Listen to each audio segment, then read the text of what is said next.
guys, welcome to another episode of Welcome to Puttsville. Special guest in the house, Ken Rohlman of Srixon. Excited to have him here. We are in the lovely clubhouse here at Blackmore. Is it Country Club or just Blackmore Golf Club, Course? I think. Golf Club? Yeah, I think it's Gary Golf Club. Player Design.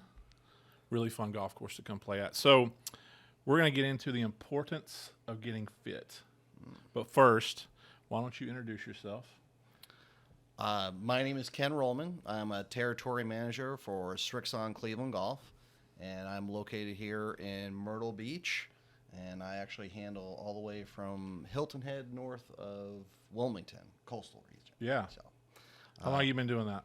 I've been with this company just around 5 years now, almost Nice. 5 years. I was with TaylorMade before for a little over a year, and then I also had a shop of my own down in Beaufort, Nice. South Carolina. Cool. Yeah. Very cool. So you fit Anthony and myself. We had a lot of fun It doing was that. an experience. Yeah, an experience. Absolutely. Everything usually is with us, an experience. Tell us a little bit about your fitting style or your concept or what makes you what you are as a fitter. Well, it's kind of a unique question.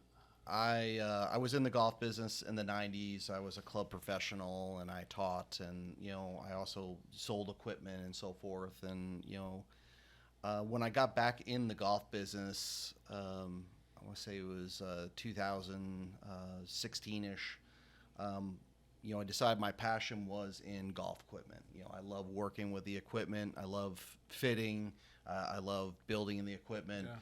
So I wanted to look at things a little different way. I was watching the industry at that point was really changing. TrackMan was coming into things, and really you see from essentially 2008 until now, there's been this explosion in the golf equipment industry in a different way than ever before because of the launch mounter technology, the manufacturing technology.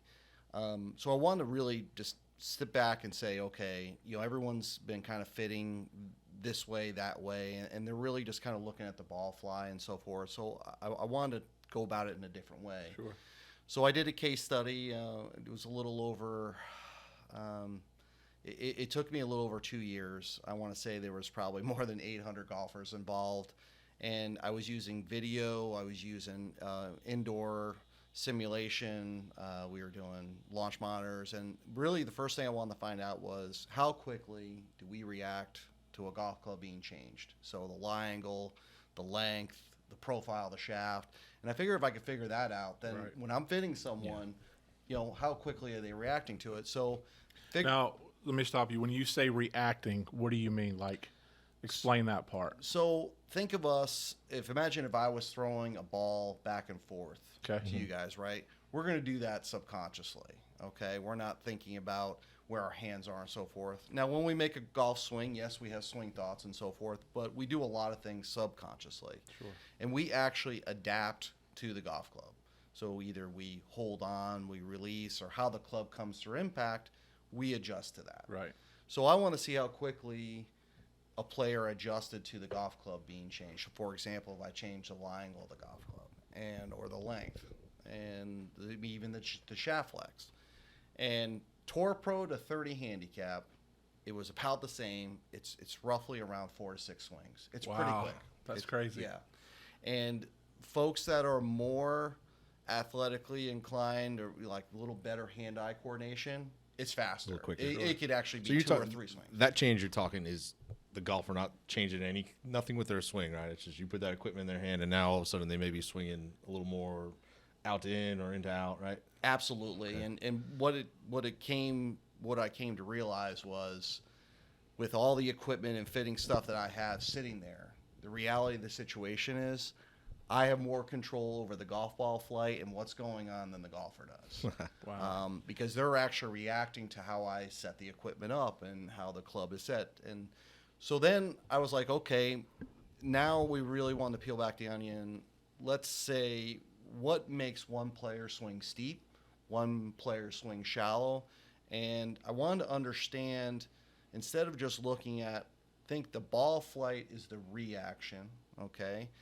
That is the reaction of the golf club coming through impact and hitting the ball, but isn't our body reacting to it? Like so I started looking at this and started doing video, and it was astonishing actually. And I was lucky that I had access to a PGA. Now he plays on the Live now, but an aspiring PGA professional that actually went out eventually and won a couple years later. I had access to an LPGA player. I had some access to some really good players, and then also to the everyday player, and also to, frankly, the crappy golfer. And I was like, so what it came down to when we looked at it in video, it really came down to our bodies and how our bodies are predicate how we swing the golf club. So if we look at our leg length, our torso length, and our arm length, every person is a little bit different. So you two guys, Anthony pulls up in the van, and you get out of the car, and I'm like, okay. So Anthony's walking up, and I'm like, okay. Long torso, shorter legs, about standard arms. And I'm like, okay, boom, there we go. And then Salt gets out of the van, and I'm like, oh crap, I got a guy that's like 6'8", and these guys are going to be roughly fit into similar dimension or fall into the similar. That blew my mind. We're about right a away. foot apart. Yeah. And I feel like a lot of golfers, when there's a lot of preconceived notions out there. Sure. So they go into a box store, they go somewhere to get fit, and they're like, oh, I'm tall, so I just automatically, they think they need longer clubs, or they think that they need to be more upright. Or vice versa, like, the club is coming through impact, and they're hitting it on the toe, and they think immediately, that club needs to be way more upright, or on the heel needs to be a lot flatter. So what happens is, the first process, what I do with someone is I like to interview. I could tell people that if you're going to go out and get fit and work with someone, the first thing that they should do is be talking to you about what's going on. Yeah. Okay. So let's just say, for example, we're talking about woods today. So if you have your current driver, what's going on with your current driver, what you want to achieve. It sounds crazy, but I watch fitters. Someone walks up and they just start hitting shots, and there's nothing really said between the two people, and the one person just says, "Well, I like to hit it farther." Well, you're I've never been fit before till you, but I've seen other people be fit, and the process. I think what not caught me off guard, but what I appreciated was we went through my existing bag first, and you setting the baseline up. Right, you set the baseline up on what works, what doesn't, what do you like, what do you not like, and that was just kind of set the table for the rest of the day, which was pretty cool. Well, I think that's important when. You come in through the interview process. I find out what you're trying to accomplish. Yeah, right? and unlike Salty, I've been fitted before, and I've never had that part of a fitting done where you're interviewed first. Yeah, because if not, I'm just assuming what you want. Yeah. And then also too, what's going on. So I like to set up a baseline with someone's current equipment, seeing what's going on. Yeah. And then what I do is I build a profile. So I'm going to use different heads and shaft combinations to not just optimize the fly, but also too, so it fits your body type and essentially makes it easier for you to swing. Right. We want the golf club coming through clean. So I would say, when the club comes through clean, the toe's not high, the toe's not low. The club comes through like this, and that's that big portion is if you don't have a baseline set up of what your current driver's doing, then there's no way. Also, too, how far you're really hitting it. Like, we all assume we hit a certain distance, but at least when you're sitting there that day, if you hit your driver first, you have a baseline, whatever those numbers are, because every machine reads these things differently. The balls you're dealing with that day are going to play a role. So at least you have that baseline. So you know that when you go to the next club that you're going to be fit into, at the end, when you're finished with that fitting, you're able to say apples. Right. Right. That was what else was cool about the TrackMan. Like, we were hitting range balls, but it could show us the number if we were hitting an actual ball. Yeah, the TrackMan is an awesome device. I mean, there's a lot of amazing technologies out there. There's some other companies too, but one. No free ads, but TrackMan, if you want to. I will say that for me, I do 95% of my fittings outdoors. TrackMan for me has been I've been using TrackMan now for 7 years. Yeah. And it's an amazing device. So let's get into that a little bit. Some misconceptions about fitting. Is there a difference between being fit inside and outside? That's a really good I question. like that question because I was just asking. Yeah, so many people ask me that. They're like, which one do you prefer? Mostly inside, and I see night all and fittings day, inside. prefer to be outside. Yeah, There's pros to cons to both. sure. Okay. So first thing, immediately, if you are outside, okay, the machine is watching the entire flight of the golf ball. Right. If you are inside, then every machine, no matter how expensive or how good they are, is using an algorithm for a portion of the ball flight. So that will skew things a little bit. Yep. Okay. I'm really good inside. Really good inside. He likes to skew things. I actually am I'm horrible to get fitted indoors. Really? There's something mental. I don't know what it is. Some folks have a mental block indoors. But no matter, like, the last time I got fitted by wasn't a big box store, but it was one of those boutique places, right? Yeah. They every club they put in my hand was exactly the same to my club, and I mean every number was identical. And I think it's just an indoor thing. I don't know what it is. Interesting. Yeah. But- And the thing is, though, indoors, there are some benefits there. So indoors, I had the ability to use a premium golf ball. Right. So I could use and capture information. So that information, like when you're using a premium golf ball, we have to use, like on the TrackMan and so forth. Let's face it. I mean, we're not going to go to a range and hit, Z stars. Yeah. That's not going to be available. But when we're indoors, if you play, we can actually put down, and I fit people like this indoors. golf where ball I you're put playing. down their ball that they're playing, and then I fit them, and then we can actually, like, sometimes bring in another ball into the Right. situation. So that is a different aspect. Plus, indoors, video. But I mean, my all in all preference is outdoors. Yeah. I mean, seeing the ball fly. So one thing I want to tell people. There's a lot of basic information there about going and getting fit. So what I want to tell people today is I've learned a couple things that I think are key. Like you told me about getting fit, and I think everyone's gone and bought stuff, right? And then they Sure. go to the driving range or the golf Yep. course, and they're like, whoa, that's not what was going Nope. on in there. And it's not always, sometimes people think that the fitter is messing with things indoors. So what I found, there's a couple things that I'm going to tell people that they need to look at when they're getting fit and information that they should be able to obtain. So with a driver, you need to know your attack angle. So is your attack angle down or is your attack angle up? Are you neutral? You need to know what the attack angle is. And the reason why that's so important, so we're going to look, so here's the 3 different models that we sell here at Srixon for our driver. So we have the standard ZX5. Oops. This one right here. So the weighting on this driver is low and back. We have an LS model where the weighting is low and forwards. And then we have a ZX7 driver where we have a toe and heel weight. Right. Okay. So we talk about attack angle. For golfers that have a negative attack angle, they're swinging down on it, okay? Their optimal numbers are going to be totally different than someone that has either a neutral or Sure. positive attack angle. And the weighting of these 3 heads, we'll talk about that a little bit as we get farther on. The weighting of these 3 heads plays a part in which one of these would actually be better for them. Okay. A lot of folks say to me all the time, well, the shaft. You could have the proper profiled shaft, perfect shaft, but in the weighting the head plays such a huge role. If it's not right, then you're going to have issue. It's never going to match up no matter how good the shaft is. Sure. Okay.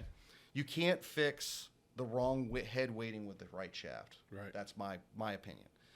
The second thing is when golfers go out and they play on the golf course. So when we talk about face to path, and this one is big, and because I actually worked with, I really picked this up. I worked with a gentleman that was, he was from South America. He didn't have a lot of access to TrackMan. Eventually won the PGA Tour, and he never was able to be able to get the balls to fly through. He would get fit, and then they would never fly through the right window. He would always go out, and same thing that all of us would have problems with, right? We go to the store, we buy something, we go out there, we hate it. So when I say face the path, so we could swing the club left, we could swing the club right, we can swing the club down the line. So the face will either be square, open, or closed to that path. So if we're going to go and get fit for a driver, one thing I make sure that when someone gets fit to it, that I match those numbers up very similar. I make sure that the club comes through impact in a similar way. Sure. So let's say, for example, you swing out to the right and your face is just a little bit open, right? That was Anthony, right? So if I gave him a driver that was optimized, but the face was closed to his path, he would go out and try and play with it, and he'd have a hell of a time. It's going to be, the ball's never going to fly through. Sorry. And also, too, the way you're coming through impact. So it's going to make you have to change Yeah, instead try to do of, something. Yeah. And you might need to, as a fitter, optimize a little bit more. Like, for example, your face was too open to the path. But ultimately, when we narrowed it down, we did make it less, but it was still, when you made impact, it was still open to path. Yeah. What we did not want to do was jump into the other realm, because when we jump into the other way. then you go. So now you go out and you go and play. So those are two big things that I would say if you're going to go out and get fit. And that's not normal questions, because I mean there's so much information for the consumer to learn and understand. And again, that's where that. But like these are the questions and these are the things that you need to look at if you're purchasing a club, and if you want to go out and have real, good experience where you say, okay, this is how it was like when I got fit for it. And then this is how it was like when I went out and played, and they were similar. All right, let me ask you this question. You got someone that's just now into golf. Like they got hand-me-downs, they're enjoying it, they're getting better, and now they want to take that next step and they want to get fitted, but they know nothing. What's 3 questions that they should ask their fitter to make sure they're getting what they need out of a new driver? Also, to add on, like, what should their goal be? Like that kind of golfer. That's better. Yeah, right. Not 3 questions, but what should their goal be? Yeah, and I think that's really good question, because we have this influx now of so many golfers coming in and new golfers, and now we have to really make sure that they're coming into this game and they're be able to go out and have a good experience and get fit, and there's just so answer your question. Brass tacks on the table, especially the way I fit. So this kind of goes to I have a lot of people come out to me and they say, "Oh, hey, I'm gonna go ahead. I'm gonna take a bunch of lessons, and then I'm gonna go get fit for some clubs because I want to get my swing squared away first."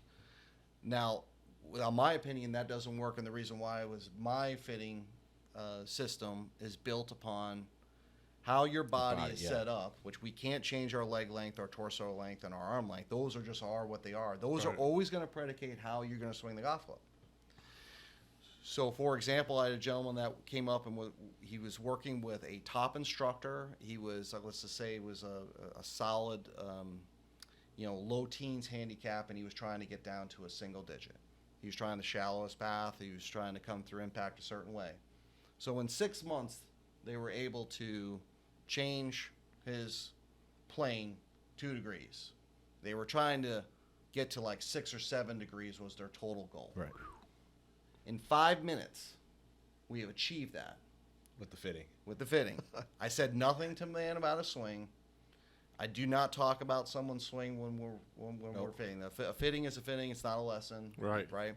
So the moral of that story is the golfer in the beginning, okay, and I'm going to say, Anthony, you're actually a good example of this. So, you walk in and you just, let's just say you bought a standard set of golf clubs off the rack, and somebody said they saw you had a lot of club head speed, okay, so a decent fitter is going to put you into a shaft that would be relatively stiff, but not so stiff in the butt section. So you still had, because again, you hadn't learned how to release the club yet, right? But the problem is, with the way your body's set up and the way that club will come through impact, you would have to make a compensation.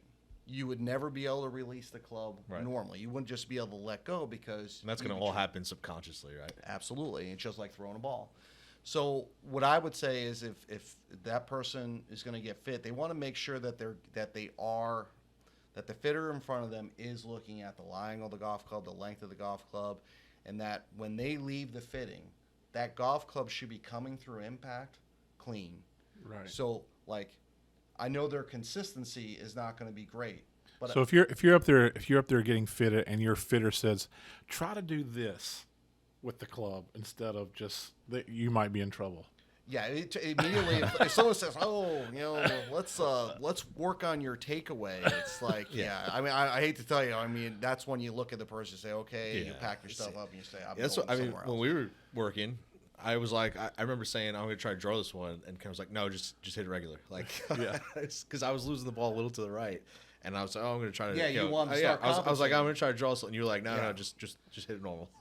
I mean, I've worked with golfers that are 20, 30 handicaps, and you can get them to hit the ball or get the golf club to at least come through clean. Where they have issues is like the impact coming all across the face. Right. But the thing is that the club's coming through cleanly, like then they can at least go out and practice, play, right? yeah. And also too, the instructor then could work with them on their swing. Yeah. If they have a set of golf clubs, like so, if someone went up to Anthony and they said, "Oh man, you're hitting it on the toe, and you need more upright," but the way his body is, he's coming through impact.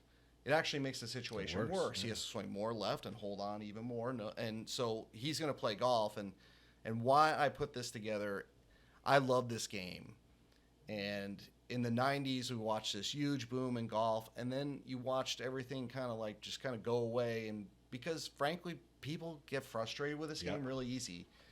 The whole purpose of why I came up with this system was to be able to provide a fitting experience that when people left, that not only would they play better, they would enjoy the game, but it would give them the ability to actually become better too, make the game easier. When they go out and play on a regular basis, it makes it more consistent. Sure.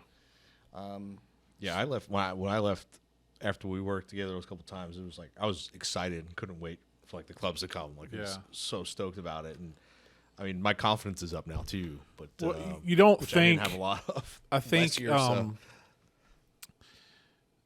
when you're getting fit, or I think people get anxious about getting fit, scared. There's to got to get be fit, some or- fear. Yeah, The, for sure. the I mean, I orange- think there's a lot of yeah. subconsciously the thing to get, especially if you suck. Yeah, I mean, like if you're 25, there's 30, clubs for everybody, right? But You I know? think what was so cool about, at least what I took away from our fitting with Ken and Srixon, was you weren't trying to fix my golf swing. You were trying to put the correct club in my hand that was for my body and my golf swing. Am I saying that right? That's absolutely right. Yeah. There's also a lot of educating going on too. 100%. You know, Well, just for me, and we'll get into this when we Like do they the were- irons, but for years, I thought because I was so tall and everything like that, Yeah. I needed clubs to be 2 degrees upright. Now, whoever told me that or why I thought that, And the other thing too is like anytime But we put a club in our hands. but now I'm 2 degrees flat. flat. Yeah. And it'd be like, oh, this is what I feel. You were like, this is exactly why you're feeling X, Y, and Z. Like, Ken would give you the reasons why you. Feel You know what that. else was cool about the fitting? Is we'd hit a ball one way, like left or right or whatever, and Kim would go, I knew it was going to do that. He's like, I knew that would happen. Well, in some cases, But that's what you said earlier. Yeah, You said that yeah. you can control Yeah. what's the ball's going to do. happen with what you put in our hands, which is really freaking awesome. Well, in a fitting Scary. too, I will put things in in almost every fitting I do. I'll put a club in their hand, like as we're in that profile process and Right. working it out, right? I'll put something in the hands that will prove the theory. Okay. You go in the right direction. So they all of a sudden, like I got them hitting it good, right? And then all of a sudden, I hand them a club, and they hit a shot, and they're like, "This is horrible." Yeah. And I look at them, I go, "Just to make them feel okay. Good. Right. You were supposed to hit that bad."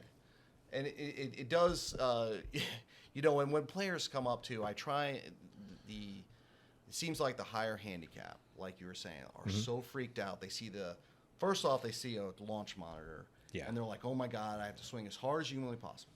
So what I tell people is when you go get fit, no matter what your game is, just go and be you. Don't try and be somebody else. Yeah. Don't try and, if you're a 15 handicap, don't try and, put off that you're a 5 handicap. Right. Yeah. Be yourself. And here's the thing, the more genuine, if you hit it like crap on the golf course, Well, when you're in there doing that baseline process, well, I'm hoping that I see Okay, that. you see that, 'Cause yeah. this way I can You fix could it. help, If you yeah. come up and, I've had fittings where a person walked up and they're like, man, they started flushing shots, Yeah. right? And person looked at me and goes, I've never done that in the golf course ever. And I'm like, well, let's keep hitting shots until realism comes in. Right. And it does. It always does. I'm like, okay, now we can work. But I was there with my 3-wood session. I would definitely. That through was ugly. I would definitely tell people to not be freaked out and try and do something that you're not in front of the launch monitor. Actually, try and just be your genuine self, and that would behoove you Honesty is the best policy. more. when it Honestly, at comes- least. I mean, least it's they're pointless to confident. go get fitted if you're not going to be honest, right? Right. Yeah, I mean, what's the and point? then I would love people that were not that great, not be afraid to get fit. I feel like Yeah. some of them are, and unfortunately, what I try, like when I set up my fittings, is like people actually book an appointment, so like they have their time, like Yeah. this way it's not this. I don't do a demo day, Right. so You where have you just 15 come out there minutes. unless like we're out there, everyone gets we go through the baseline, we go through the profile, and then we get a recommendation. And here's the thing, this is my biggest thing I'm going to tell everyone. Oh, this happens so often. Someone walks up, they have an appointment. I say, okay, what are we looking at today? And they're like, I don't know. And I'm like, okay. So they're like, well, I guess we'll hit driver. And I go, okay. So how do you like your driver? Oh, it's best club in my bag. It's absolutely my number one club. And I take it right out of their hand. I go, we're not even discussing this club. Let's go into what's the problem? Which one do you hate? Which one of these ones do you hate? Right. And then and that kind of goes to the interview process, like that usually when people warm up when it used to be. Right. But I've watched fittings where things happen. In your case studies or just your years of fitting and being with different people, is there a stat out there that you know of that when someone does get fitted, what does it instantly help as far as score goes or strokes? I'm going to tell you the biggest thing that every player that I've seen get fit at all skill levels, no matter their gender or whatever, is the consistency. Right. If you are fit well, you're going to go out and play, and it's the hardest thing in golf, but if your clubs are set up properly, it does not require you to hit a perfect shot. People think that tour pros are out there hitting it perfect every time.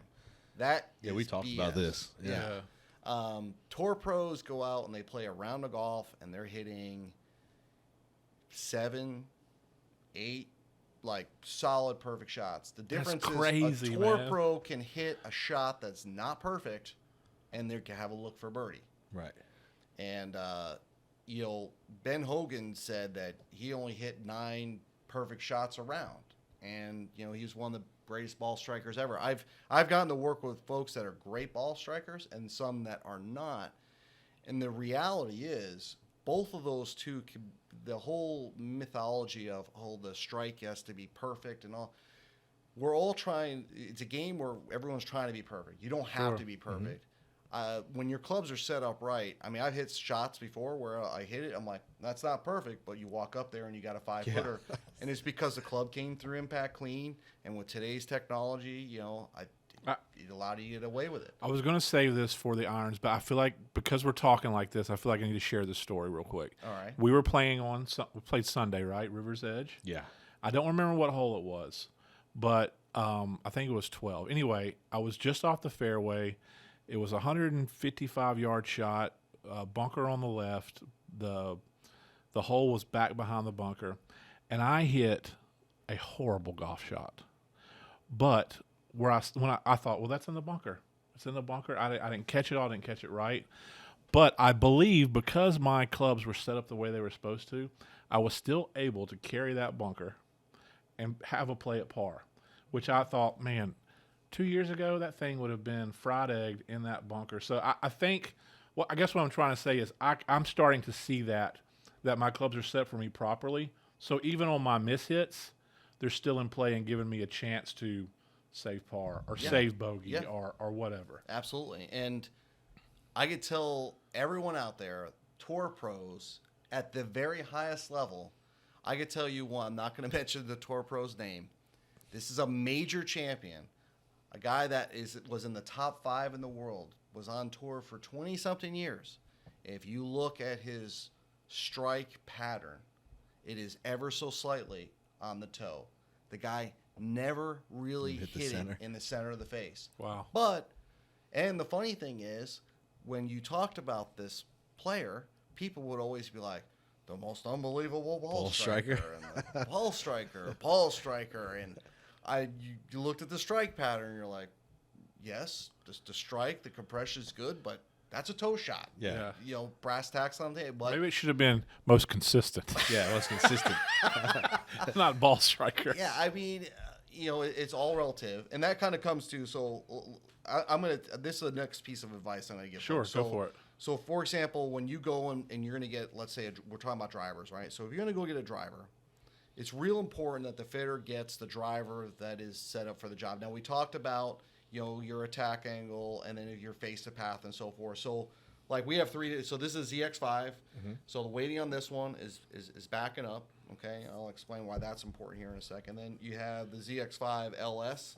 So the weighting on this one is low and forwards. Okay, and then you have this ZX7 driver, which we have heel and toe weighting. So there's some simple realities of we'll call ball striking. Okay.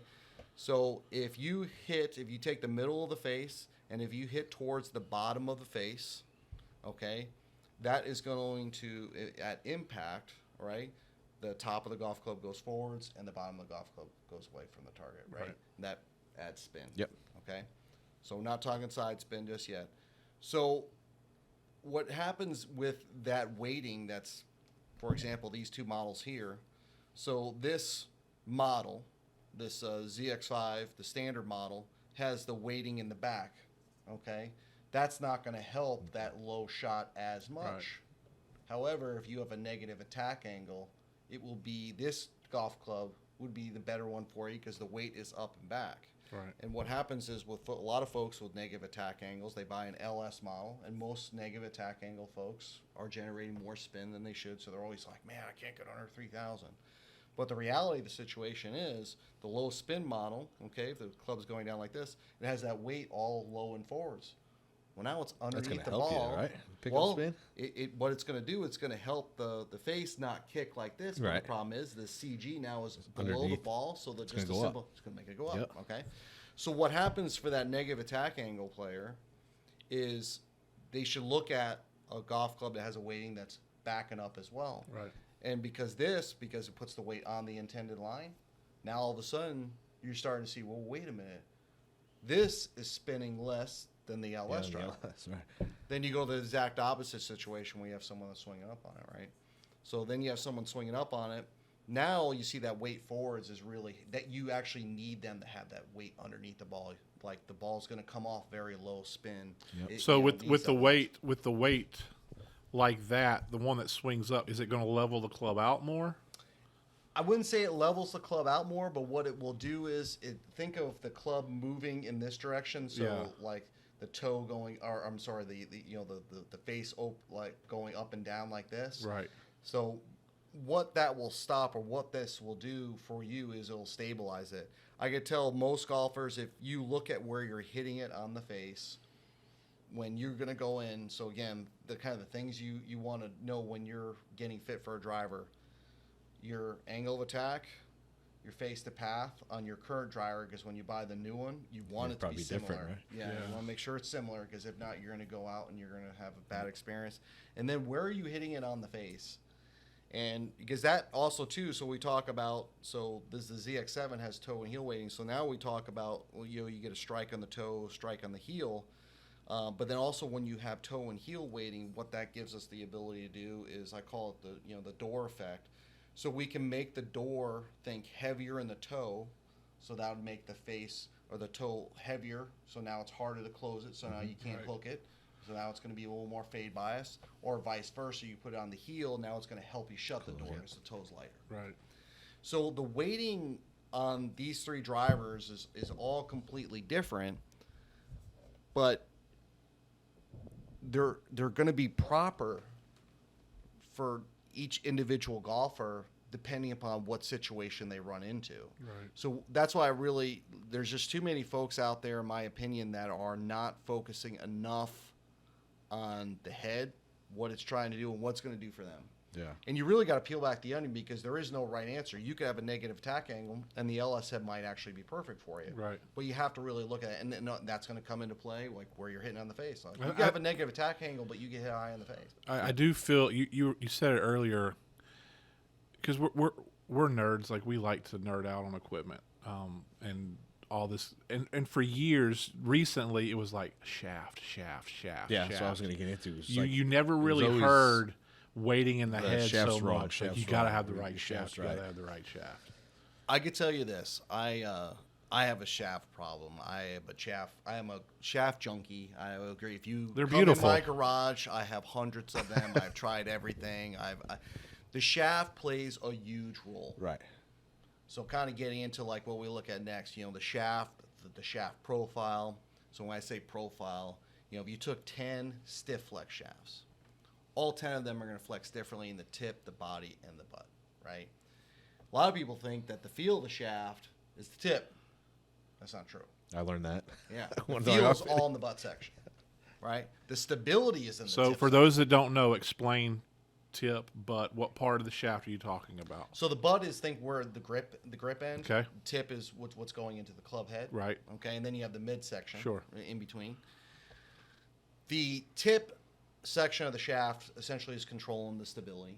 Okay, it's controlling the shaft deflecting forwards, and then also the tip dropping down as the club comes through impact. The midsection of the shaft really controls flight. Like, if the midsection is really rigid, the ball's going to go low. Vice versa, if it's more flexible, the ball's going to go higher. And then the butt section, again, is loading and feel. So if you have a shaft that has a really firm butt section, okay, it is going to feel very rigid in your hands, no matter how flexible the other portions are, because that is the true feel of what you're getting. I see people all the time, they pick up a club and they walk away. That's a fishing pole right Look there. at that. Oh yeah, look how flexible. fishing pole. I had a guy once. This was like an extremely extra stiff shaft, and this person was about 7 years old, and they picked up the shaft and go, "Oh man, that's like a fishing rod." And I'm like, for maybe like catching 100-pound tuna fish. But Right. yeah, that's the really, and it's just the butt section of that shaft was real flexible. The shaft plays a huge role, so I don't want to downplay. The shaft Sure. is extremely important. So what I tell people is, you need to get into the proper head first, weighting of head, then shaft. I see this mistake made all the time. They roll into a shaft, and then they start playing around with heads. Well, guess what? I could put the same shaft in all three of those heads, and they're going to react differently, different, yeah. because the weighting is in a different place. It Sure. makes the shaft move. If you watch a shaft come through impact at slow speed, it's amazing. Like, Yeah, what what you they see. do, yeah. Yeah, it's just They're like, almost bent backwards, there's a right? lot of there's Like a bowed. lot of movement. Yeah, and And just because a shaft works in the 2023 model doesn't mean it's going to work the same in the 2024 model head, right? Like, the reality is, I see people like I have my favorite shaft. So when the new driver comes out, I just plug our new head into that, and I go out and I play. And what will end up happening is, because the engineers have changed this, they've also changed a lot what's inside this and how this is performing.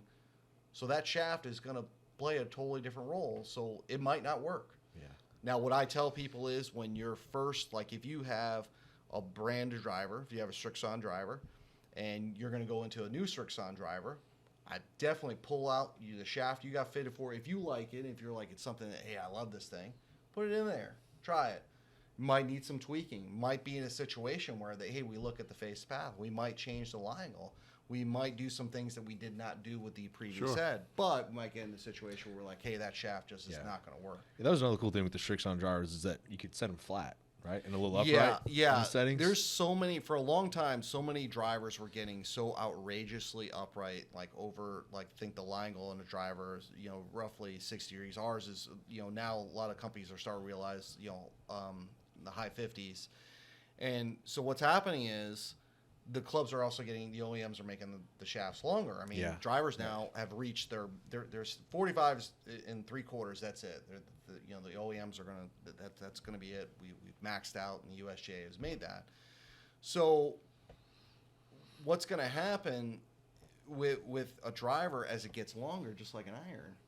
Well, it gets more upright. Yeah. So I see clubs coming through impact where the toe is in the sky like this, and the player's got extremely long arms or extremely long legs, and you definitely want to make sure that the club is coming through clean. And Sure. in the case, the reason why most of these drivers now are so upright, there's a very rare occasion that you need a driver to be more upright. So club first, then shaft. Yeah, I would go with narrow down. I'm sorry, head first, then first, shaft. and then and what it is like I'll get like the shaft profile area that I want to be in, and I'll work the head. When I locked in the head, then I'm going to fine tune with the shafts and roundabout. So everyone out there going to get fitted, you need to have an open mind with your shaft, because just because you want something really pretty and shiny might not be the right shaft for your head. Those shaft paint jobs work. Yeah. I know they work They on do. me. Many times. 100%. All right, so just circling back just a little bit, Anthony put down a question here. It says, what do you see benefiting most from a fitting? Is it does the beginner benefit more, the average player, the tour player, or is it something you should always be willing to do and continue to be fit every so often just to make sure everything's where it should be? That's a really good question. I think the reality is the benefit of fitting will be different for all levels of golfers. So for example, a beginner is going to get out of it a golf club that will be a little bit easier for them to hit. It'll be easier for them to gain some repetition, and it'll be easier for them to improve, like to be able to work into it. Sure. That mid-handicap player, it's going to help them. I call this the transition, and this is kind of like, frankly, in the golf industry, this is our bread and butter. This is where these are the golfers that are spending the money, and they want to get better, right? Yeah. They're all playing golf on a real regular basis, and they're seriously into it. So most of those folks that are trying to transition to a like let's just say they're less than 20 and they're trying to get down into like the low teens or even into like a single digit handicap. Sure.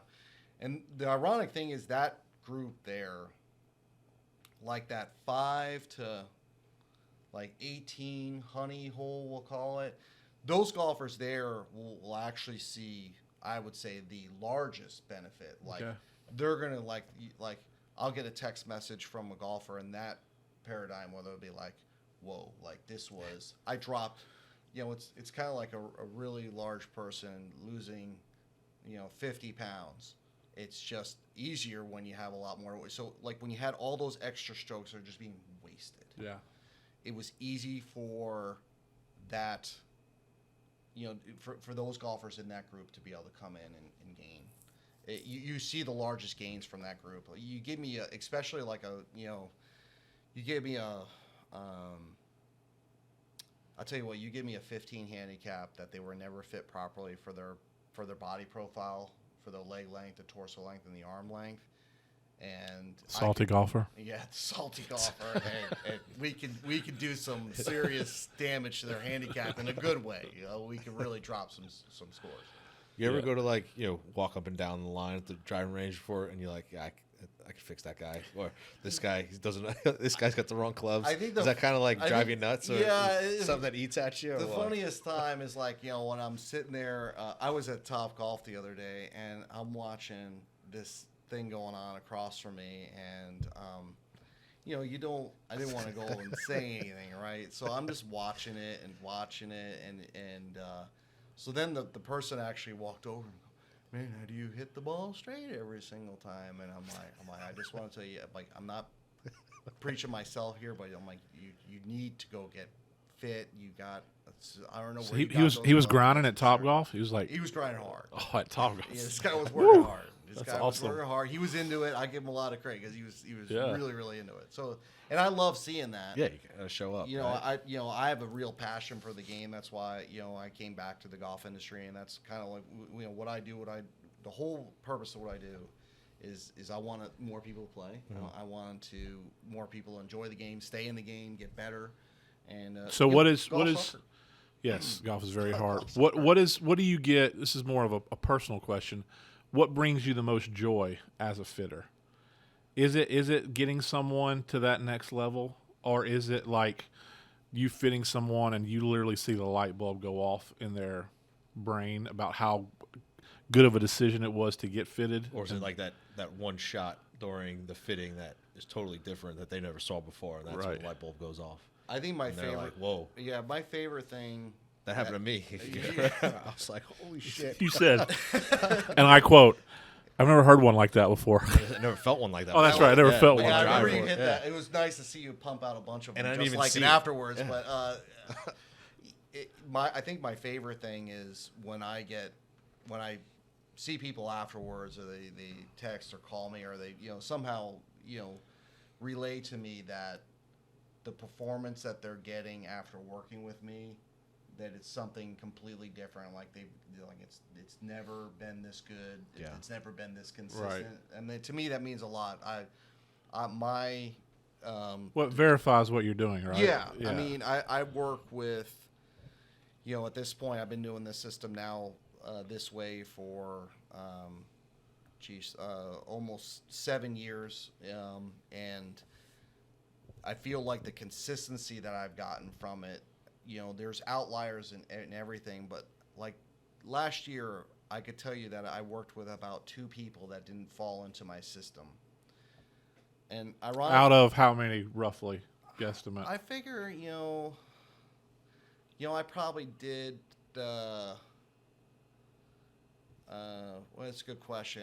I do a lot of fittings. I mean, they have to be in the high hundreds. I Sure. would hate to say. Well, you're only one dude, so could even been 1,000. I mean, there's one different thing with me and my company. So my whole focus is on hard goods, and I'm not supposed to be focused on anything else. My focus is supposed to be fitting golf clubs, yeah, working with people, working on selling golf clubs. Right. That's what I do. So it's a unique position. I'm the only one in the company that has it. Sure. And I feel privileged to be able to.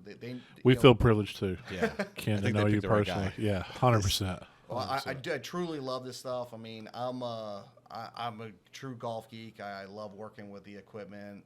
It's never going to get old to me. I could go out and play with any player. I think the coolest thing too, when I go out and I play with golfers, I've had the opportunity where I've played with folks, and then I fit them, and then I play with them afterwards, and seeing that That's got to difference. be pretty cool. Yeah, that I've had some really really cool experiences there, and that I love the validation. Sure. It's important to me because I'm always going to strive to be better. I'm not stopping where I'm at. I'm always trying to become better. I listen to a lot of equipment podcasts. I listen to a lot of people speak. I'm always looking at new equipment. I'm testing new things, and the reason why I love working with this brand too. We're very innovative. We have 2 different lines, which is nice. When I'm working with folks, I have the whole Srixon line. Yeah. Then I have the whole Cleveland line. Sure. And I actually get a lot of satisfaction working with our Cleveland line because Well, those are going to be your beginners / higher handicap, or Yeah, maybe well- older. I like to call, I would say like the intermediate or everyday golfer. We've also had lower handicap players, but I think the reason why that product is really cool, the Cleveland product, in this particular area, there's a lot of folks here that are retired. Sure. They're getting older. So I really pride myself. One big thing I try and do is I try to be a person that can wind back the clock for someone. Someone say, hey, listen, over the last 10, 15 years, I've lost a lot of distance. I'm not playing. I want that person to still Right. be passionate, to still be able to go out and play and really enjoy it. Yeah. And they're not hitting the driver very far. They're not hitting their irons. It's hard. And the Cleveland product has just such amazing, really cool technology in it. We also, we offer some really cool irons and that are very unique to the industry. And we have balancing. I mean, we're owned by the Sumoto Rubber Company. So Dunlop Sports Americas. A lot of people are just kind of understanding who Srixon is now, but I think we've been in the business a long time. Yeah. And we've done some amazing milestones and some amazing. I've been playing Srixon golf balls since the Z-Ur. Was the Z Wow. U dash UR? That's longer than me. So Yeah. that's That's how long I've been that playing is, Srixon golf balls. That's Yeah. More than 10 years Yeah. ago. Yeah. That was early 2000s. So that was one of the first balls that was brought to America. Yeah. And I still have a sleeve of You them. are? Never saw those. I heard of them. Z-UR. URs? Z-UR. I don't know how they said it, but one of my staffers has it was a bag that when they were promoting that golf ball, and it looks like a World War II, like when they had the B-17s. Yeah. So it has like a yeah. shark's Srixon mouth used on to it. have I had a tour bag by Srixon that had the fighter jet guy on it. Yeah, that was it. Yeah. That was it. Yeah? Yeah. That's pretty sweet. It was pretty sweet. I wish I hadn't got rid of that, but I did. Yeah, I wish I still had one. I got a Yeah. geeky question because it was a term that was thrown around a lot during the fitting, and I need like the definition again. Thrust curve. I knew you were. Yeah, I was listening, thrust I listened to the podcast. Thrust so- cover it was coming. All right. Yes. All I heard a lot was thrust curve. curve. There's a lot of thrust curve. So I came And from I'd a never heard that in different my life. background. I've only heard it from my wife. You don't want to hear that from her. So my background, I work with complex machineries in another industry I worked in. So when I went and looked, I learned a lot from like TrackMan has a university and there's a lot of different ways to get educated. But I've also applied some of the physics and the mechanical properties that are being used in other industries for other things. So what happens with a golf ball? Think it spins, okay? And we want a ball to slowly ascend and slowly descend. Thrust curve is what happens if the ball is overspinning. What will happen is now the ball is fighting to go upwards, not forwards. So if we drew a line of slow ascent, slow descent, thrust curve is when that ball, when it starts fighting to go up like this, that can be measured the distance between those two lines Oh, right gotcha. here. Okay. And that is total loss. Yep. So if a ball fights to go up It's not going forward. 15 yards, well, that's 15 yards. Gone. Not only, the worst part is that's 15 yards that you just totally lost. Yeah. The worst part was, though, In distance. it also hurt your descent Descent angle. angle, So yeah. not only did it take the 15 yards off, but then it took probably another 10 yards off your rollout. So when you hit a drive, when you come up to the ball and there's a divot and the ball's actually behind the divot, that's bad. That's bad. That's bad. thrust curve That's in thrust action. curve. That's bad. It's, That's on a regular golf, not a wet golf course. Well, Right, I think right, we're all old enough to remember, like in the '90s and the early days. When I first started playing golf, I was 15 and low and slow and hit down on the ball. I mean, Yeah. I not knocking what was being taught, but it was just like it was craziness, and it wasn't. There was no real like thought or science put behind it. No. Yeah, And- when did fitting become a thing? Well, I was fitting. I mean, my first job fitting was in 1996. So I mean, but has it always been a thing on tour? Like, have people always been fitted for their clubs? yeah, it was always a thing on tour, but the difference was But it hasn't always been a thing for for the everyday, for the everyday golfer. how we would fit, like how I worked in a shop in Fort Lauderdale, Florida, and that shop's still around today. It's a big shop, and you go in there, and we pride ourselves on Edwin Watts. No, no, They're out of business. I've ever aren't seen Edwin Watts. no, but I will. Always see them in Florida. I will think. give them a little play at Golf Trader because it's a really cool place. Cool, sweet. It's and what's funny, when I went in there when I first learned how to play golf when I was in high school. I went to the Golf Academy of the South, which eventually became Golf Academy America. But anyway, long story short, I went to work at this place, and we had it was a machine that essentially showed the club head speed. It showed like a tempo number. It showed your path, and then it also showed like the carry on the golf ball, the kind of the distance it was going. It had some very primitive but advanced for the time information. Yeah. But how I would have to fit someone would be, okay, Anthony, come on over here. this is the driver head you're going to get, and this is the driver shaft you're going to get, and this is the grip you're going to have on it, and you're going to have 4 different golf clubs, and you're just going to take my word. Right. This one's going to work. It's all good. But, it was a different thing. And also, too, we did things differently back then. Well, there wasn't adjustable heads back then. Like, it was just like, how did you just stuck it in no, there. like, taking the head off. And no, so you had to have a lot of there's a lot of different clubs. We were taping stuff off, man. We were taping drivers off like mad. Now, I was doing stuff. I think was at that time I was trying to. I mean, I was young. I was trying to be a little. There was new shaft technology had just kind of jumped in, and like the Aldolite Tour shaft, the AJ Tech, and like ironically back then the Pro Force was a big deal. True Temper had EI-70. There's some really cool products. So the Pro Force V2, the black and yellow shaft. It was that Pro Force. That thing was all right too. That red one though, the Pro Force. The first driver I ever bought myself was a Kent Square.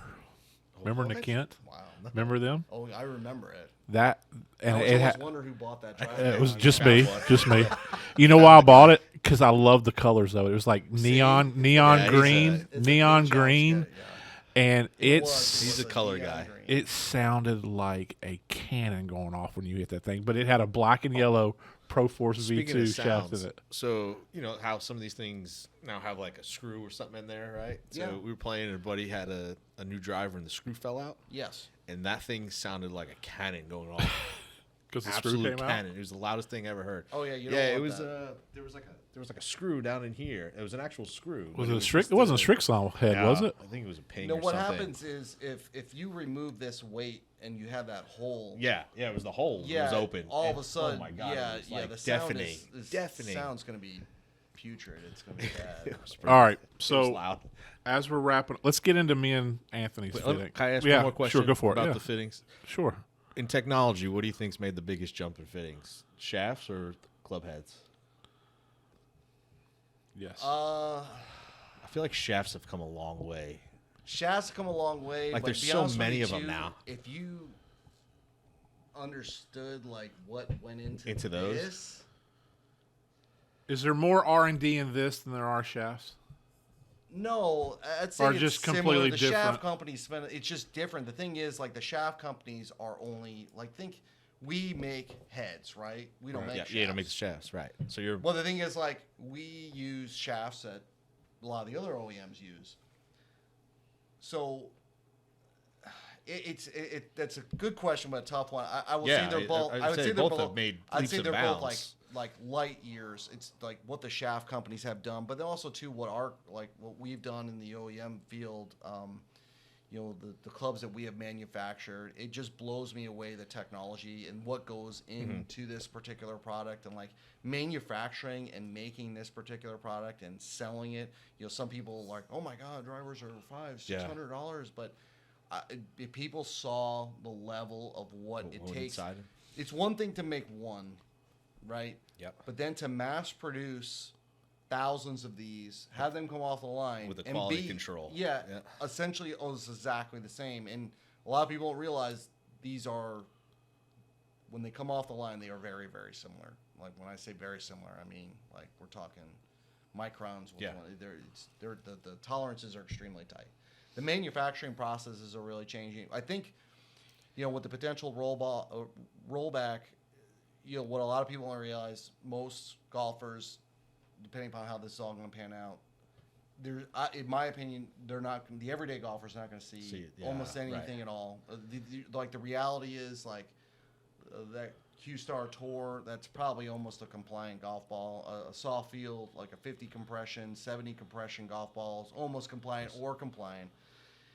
The size of the golf ball, in my opinion, and this is not, no one said this at Srixon. I don't want to get in trouble, but I'm assuming that most of the companies, what they're going to do is they're going to increase the size of the golf ball. Make it bigger? To make it bigger. Really? That's the easiest way to Make it not go as far? Not necessarily. It's not about making it not go as far. It's making it not go as far for someone that's swinging at 115 and above miles per hour. Right. And then what you have to put into it, and how they're not making it go as far as they're not making it launch the same and the spin the same. So I can tell you that all the golf balls, if you look at a golf ball old and a golf ball now, the dimples are the biggest technology. Those are the biggest difference. That's changed. But what's going to happen, or what I'm going to get, I guarantee what will happen is, though, if they do make the golf balls a little bit bigger, the golf ball actually will become more forgiving. It'll be easier to hit. But what we're going to, because they haven't really, I know they're talking about maybe doing something with the driver, but I can tell you what's going to happen for the everyday golfer.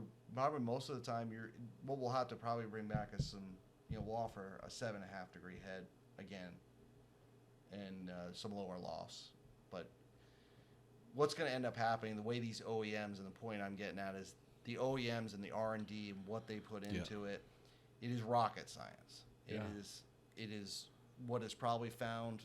I think the only hire would be like, the aviation industry, right? Planes, and then the military. You talk about the metals and stuff, right? Yeah, I mean, you look at what goes into the level of technology and golf equipment is I remember you mentioned, does Srixon have like a little bit of an advantage? Because didn't you say, because they're owned by Dunlop, they make the machines that make these? When it comes to golf balls, so we make the machine. That's the golf ball, okay. Yeah, with the golf ball, we make everything. So we only not just make the ball itself, we make the ingredients that go into the golf ball. Wow. So we don't, like, when there was issues with materials during COVID, people are like, oh my God, they're out of this, they're out of that. Yeah. I'm like, well, we're not out of it. Wow. First off, we're Kobe, Japan, where there's one, I think the second, don't quote me on this, but it's like the second largest abundance of rubber trees.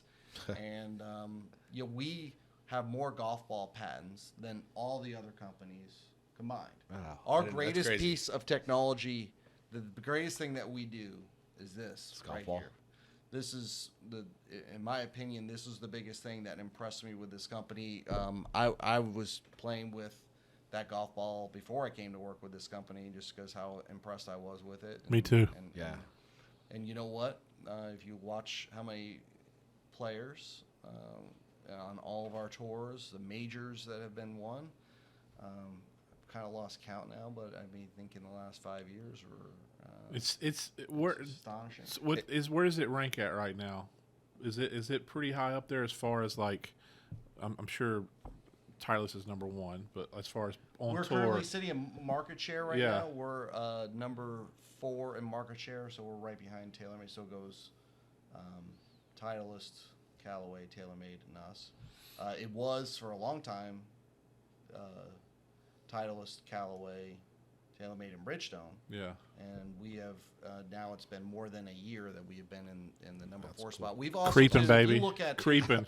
Yeah, and the thing is, what's cool about this company, I've been with them almost 5 years now. We've seen the industry grow, right? Like every year, like let's say double digits, right? But you look at our growth, we've outgrown the industry every year, and so the level of growth. I mean, this is my statement. It's not a technical statement or an accurate statement. In my mind, we've been the fastest growing OEM manufacturer in the golf industry in the last 5 years. Nice. And you look to our irons have a cult following. Our woods, this particular line of woods has really taken hold. I was very surprised. I had never hit a Srixon driver before, and I was very impressed and couldn't believe like how hot that thing is. It's and the feel is awesome too. I can tell you, it's very exciting for me to be involved with this company, with the products that we have coming out, and R&D team, and what they're doing, and the level of passion that goes into it. This company, everyone that works for this company, we're a little smaller, but I could tell you that the group that works for this company is really passionate about what we do, and that's cool. We want to be the best. So. That's cool. So can the regular guy come give you a ring and absolutely get you a fitting, or what? I think the easiest way to probably reach out to me is Let me ask it a different way. Yeah. Because we get a lot of questions through the Salty Golfer Instagram page. Yes. DMs, hey, we're coming down on a trip. can you fit a group of guys? Yeah, absolutely. Or do you like it to be a one-on-one type thing? I guess with the right enough time, you can. Yeah, I mean, if I have a group or an individual, we can book I could book a private event for so for example, you got 4 or 5 guys, and each person is get their own individual session. But we could do that for 5 folks, and then if someone wants to direct message me on Instagram, I could help. Like if they're going to be coming to the area, and we'll put all your stuff we'll in the Oh, notes perfect. and everything Yeah. like that. So yeah, it's no 'Cause problem. you guys are more. I might be technical savvy with golf equipment. What is social media? I am not. So. No, you're getting there. I'm getting You're there. getting there, Ken. You're getting there. You've been taking me down the dark Ken, road. you didn't have a page, right? Until we had the fitting. Oh, I Right? had. Didn't we just? You He were like, had I'm trying one, to but it tag was old, man. It I was had an one. It old. was old and was essentially full of dog videos. Yeah, So Wes was like, "You gotta I make had one to just so start you a can new tag one you." that I think I told you, I said, you need to make one so I this can tag guy's you. like and all a this stuff." dog aficionado or something. It's Hey just man, dog I like stuff I on like here, dogs better so- than people. Right. So And then like boat sinkings and stuff like that. So yeah, I didn't. So, All right, so let's finish up with me and Anthony's fitting. yes. So, tell us what you saw and why you put us in what you put us in. If you remember what you put I us. do. Okay. I have a weird memory. I'm trying to remember. Oh, I remember what club. I was trying to remember what driver I was using, and then So I brought it to you, and you gave it back in 2 pieces. yeah, the biggest. So Anthony was using. And I was hitting a driver that was built for a 13-year-old. Yeah, I think I had the Stealth That's what I'm 2. starting with Anthony. I'm leaving the Stealth I'm leaving the junior club. The guy that was 6'8" pulls out a 3-wood driver. Yeah, It's the only 5-wood thing we driver. Call it, yeah. Yeah. So Anthony had, I believe it was the Stealth 2, yeah. and it was the Stealth 2, and you had a Ventus Red in Ventus there. Red, yeah, And 6X, I think. Yeah, it was a 6X. It was a model that had Velacore. The one thing, folks, if you're out there looking at shaft, there's lots of different levels of shaft. Make sure if you're going to get the Ventus, get the premium one that has the Velacore. But so what was happening with that particular golf club for you? It was too upright. The weighting in the head was wrong for you. The shaft profile was wrong. So the overall combination was you had a 2-way miss going. Yep. You had no way the golf club to come through clean. And You were all effed up, basically. and the spin and the launch was nowhere near parameter. I mean, you hit a couple shots, and I know we had a guy running around out there, but I felt that he was safe with that one until I knew we didn't need him to move until we put you in the right thing. Because I thought that the homes on the right and over there, the press strict range could have been in jeopardy. But so then we went into. We love brutal honesty on Yes, this podcast. yeah, especially with Anthony. I You might as appreciate well it. just shoot right I into appreciate it. I don't do beating around the bush. So the big thing I need to do with Anthony is I need to flatten the lie angle out, and then essentially when he was coming through impact, the toe was just so darn high, so that even when he made the best swing, he couldn't release the golf club, so that's why he was hitting off to the right all the time. And when he did hit a solid one, it was a pull hook. Mm-hmm. So what we were able to do is change the weighting. We did have the low and 4, the LS weighting for him because your attack angle was kind of neutral-ish. Maybe actually once we got you into the flatter angle, you actually started swinging come up a little. You started releasing it. And what happens is, if you have to hold on, if you can't release the golf club, the club goes more left, golf swings a circle. So if you make the circle go left, right, that makes it steeper, and vice versa the other way, right, it goes shallower. So, so within like a few swings, we were able to make some progress. I think, as I recall, we went into graphite design, went into DI, and we went into That was the first one. Yeah, I think we went into the XCA afterwards, and then I brought you into the Ventus Blue, and then we went into the Ventus Blue TR. And the cool thing is about the TR, and this talks about the butt section, why the butt section is so important. So what the difference between the Ventus Blue for you and the Ventus TR, the TR has a different weave material that's in the butt section. Okay. And so we always talk about tip stability, and both of those shafts were creating good tip stability, but as every person loads the golf club just a little Yeah. bit. So when we get the golf club to the top of the swing, we load it up, and we just start down. We get about halfway down. That is what we call the throw position. So you were fighting kind of like the dynamic weight was kind of pulling the golf club out and away from you. So what we were able to do is create like some stability in that butt section, and what that did was that removed that dynamic weight action Pushing going out on. or going away. Yeah, I mean, instead of that shaft, just, I mean, it was funny when I was watching, I took a video of it, and it was just like you had so much load in that butt on starting in the downswing. So we needed to create that stability there to give you control. Yeah. And then that's all of a sudden. So when you combine the head weighting, the lie angle, and then the shaft profile, and then the kind of, we'll call it balancing of the shaft. So when I say the balancing of the shaft, some people talk about the kick point's one thing. The balance, a shaft can be balanced a little bit more towards the butt, a little bit more towards the middle, a little bit more towards the tip. Mm-hmm. That shaft is slightly counterbalanced, we'll call it, so it's slightly more balanced towards the butt section. That removed a little of that dynamic weight and freed you up.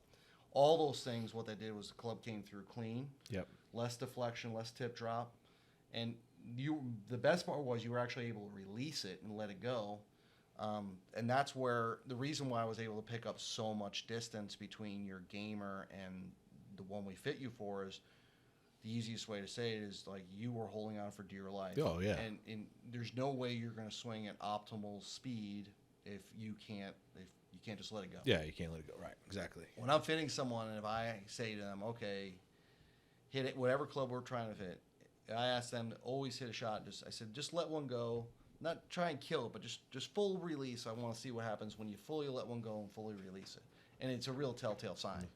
Coming to you. So we had the, you had an M2, and it had a UST. Mamiya. Oh, that's right. It was a Shaft in it. UST shaft in it, and it was, I want to say it was 44 inches, as I recall. Yeah, it was short. And I'm glad we videotaped all this, so this way people could go back and watch the videos. Definitely watch the video on this. So in your case, what was happening, the M2 driver, the weighting on that one was not bad for you. The lie angle on that driver, in that particular vintage, TaylorMade was sitting a little bit more towards the 60, 61 range, or a little bit more on the upright side. And they were doing that, again, kind of mass golfers and so forth.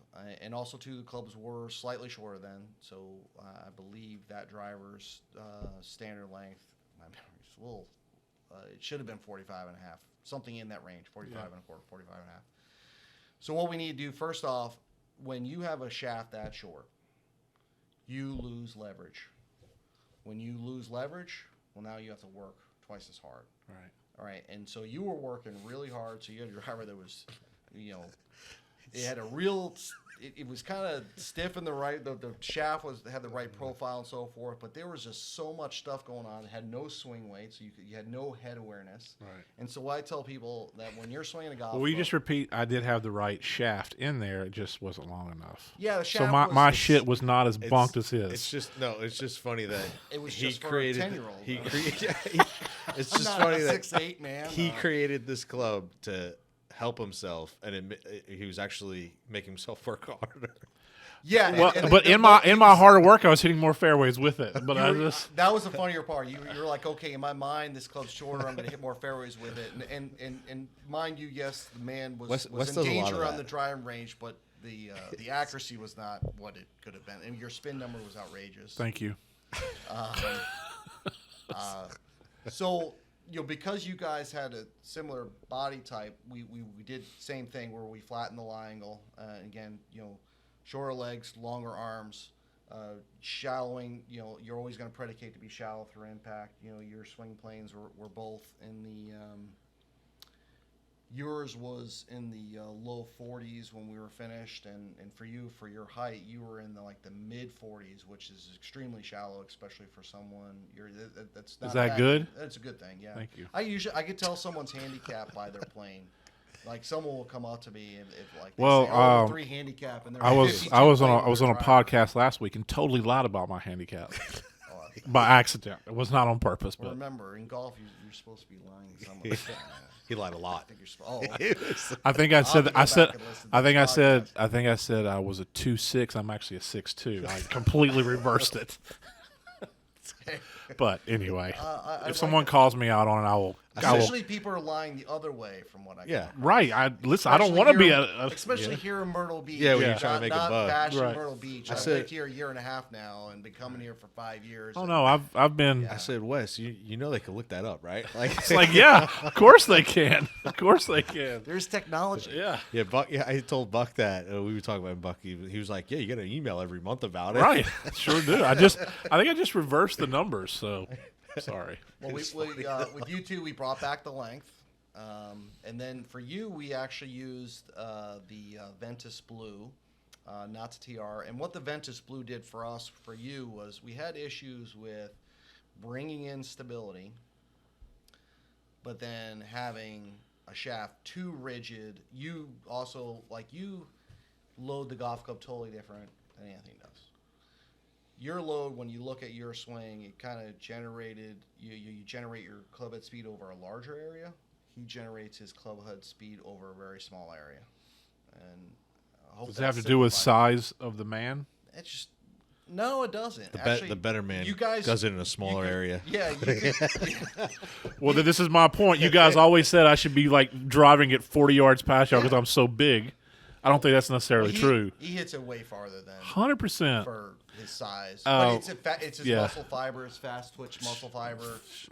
Easy with that word muscle. Absolute animal. I can't say beast. He's a beast. I will say, I'm creeping closer to him now on drives. I've dialed back, man. Whatever.